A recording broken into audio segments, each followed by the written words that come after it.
Daily taste the daily. ఆ leaders ఇద్దరి మధ్య కెమిస్ట్రీ మారుతోందా? పొలిటికల్ సీన్ లో కాస్త చేంజ్ కనిపిస్తోందా? పద్ధతులకు పాలిటిక్స్ కు లింక్ పెట్టొద్దన్న ఆనవాయితీని ఇద్దరూ కొనసాగిస్తున్నారా? తోలు తీస్తానని ఒకరు, ఉరి తీయాలని మరొకరు వీరావేశంతో ఇచ్చే స్టేట్మెంట్స్ ను అక్కడికే పరిమితం చేయాలనుకుంటున్నారా? ఎవరా ఇద్దరు ముఖ్య నాయకులు? వాళ్ళ మధ్య సంప్రదాయాల ప్రస్తావన ఎందుకు వస్తోంది? ఒకరు ముఖ్యమంత్రి, మరొకరు మాజీ ముఖ్యమంత్రి. రాజకీయంగా ఇద్దరు గండరగౌండులే. తెలంగాణ పాలిటిక్స్ లో కీలక పాత్ర పోషిస్తున్నవారే. సీఎం రేవంత్ రెడ్డి, మాజీ సీఎం కేసీఆర్ అన్న మాటలు ఒకేసారి కలిపి వినిపించగానే ఠక్కును గుర్తొచ్చేది రాజకీయ వైరమే, విసురుకునే సవాళ్లే.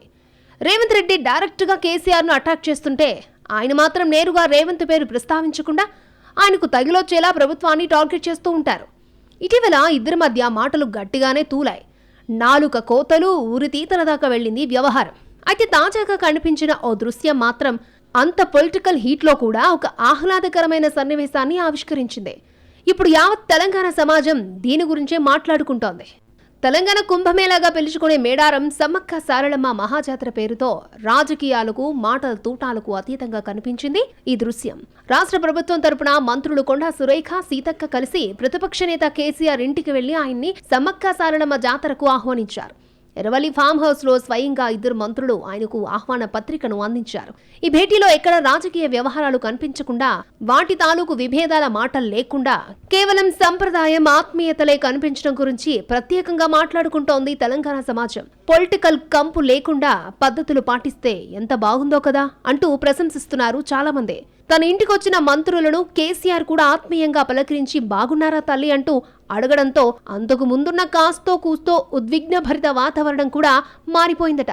అలాగే మంత్రులకు పసుపు కుంకుమ చీరలతో ఇంటికొచ్చిన ఆడబిడ్డలకు సత్కరించినట్టే మర్యాదలు చేశారు కేసీఆర్ దంపతులు. అలాగే మంత్రులకు పసుపు కుంకుమ చీరలతో ఇంటికొచ్చిన ఆడబిడ్డను సత్కరించినట్టే మర్యాదలు చేశారు కేసీఆర్ దంపతులు. ఈ ఒక్క సీన్తో అటు ప్రతిపక్ష నేతను గౌరవిస్తూ ఆహ్వాన పత్రిక ఇచ్చి ఇద్దరు మంత్రుల్ని పంపించినందుకు సీఎం రేవంత్ రెడ్డిని, అలాగే తన పెద్దరికాన్ని నిలబెట్టుకున్నందుకు కేసీఆర్ ను ప్రశంసిస్తున్నారు చాలా మంది. ఇలాంటి మంచి సాంప్రదాయాలే ఇక ముందు కూడా కొనసాగాలని అంటున్నారు. ఈ ఆత్మీయ కలయికకు 15 రోజుల ముందే కాంగ్రెస్, బీఆర్ఎస్ మధ్య హాట్ పాలిటిక్స్ నడిచాయి. ఇప్పటి వరకు ఓ లెక్క, రేపటి నుంచి మరొక లెక్క. నేనే వస్తున్నా, తోలు తీస్తా, ప్రజలతో కలిసి కాంగ్రెస్ భరతం పడతానంటూ కాకరేపారు బీఆర్ఎస్ అధ్యక్షుడు. అందుకు సమాధానంగా తోలు తీస్తానన్న వాళ్ల నాలుగు కోస్తానంటూ అసెంబ్లీ వేదికగానే వార్నింగ్ ఇచ్చారు సీఎం రేవంత్. మరోవైపు నీళ్ల విషయంలో తెలంగాణకు అన్యాయం చేసినందుకు కేసీఆర్ ను ఉరి తీసినా పాపం లేదంటూ హీటు పెంచారు రేవంత్. ఆ వాతావరణం చూసిన వాళ్ళు ఇప్పుడు ఇలాంటి సన్నివేశాన్ని మాత్రం అస్సలు ఊహించలేదు. ఆ అంచనాలను తలకిందులు చేస్తూ సాంప్రదాయానికి పెద్దపీట వేసి సీఎం మంత్రుల్ని పంపడం, కేసీఆర్ కూడా పాజిటివ్ గా రెస్పాండ్ అవ్వడంతో పద్ధతులే, పాలిటిక్సేనన్న మాటలు వినిపిస్తున్నాయి. అదే టైంలో అసెంబ్లీ సమావేశాల ప్రారంభం సందర్భంగా సభకొచ్చిన కేసీఆర్ దగ్గరికి వెళ్లి మరీ సీఎం కరచాలనం చేయడం స్ఫురణకొస్తోంది. ఇదే సందర్భంలో గతాన్ని కూడా గుర్తు చేసుకుంటున్నారు పలువురు. రాష్ట్రంలో కాంగ్రెస్ పార్టీ అధికారంలోకి వచ్చిన కొత్తల్లో ప్రమాదవశాత్తు అయిన కాలిగాయంతో ఆసుపత్రిలో చేరారు బీఆర్ఎస్ అధ్యక్షుడు.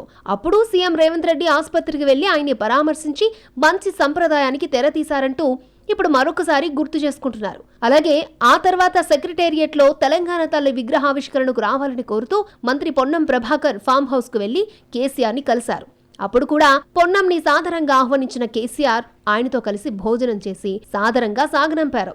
ఇక తాజాగా మహిళా మంత్రుల ఎపిసోడ్ మొత్తానికి హైలైట్ అంటున్నారు పరిశీలకులు. అయితే ఇదే టైంలో అంతర్లీనంగా మరొక అంశం దాగి ఉండొచ్చు అన్న విశ్లేషణలు సైతం ఉన్నాయి. కేసీఆర్ ఫామ్ హౌస్ లో ఎవరిని కలవరు, అపాయింట్మెంట్ ఇవ్వరన్న విమర్శలకు చెక్ పెట్టే వ్యూహం కూడా ఉండి ఉండొచ్చు అంటున్నారు.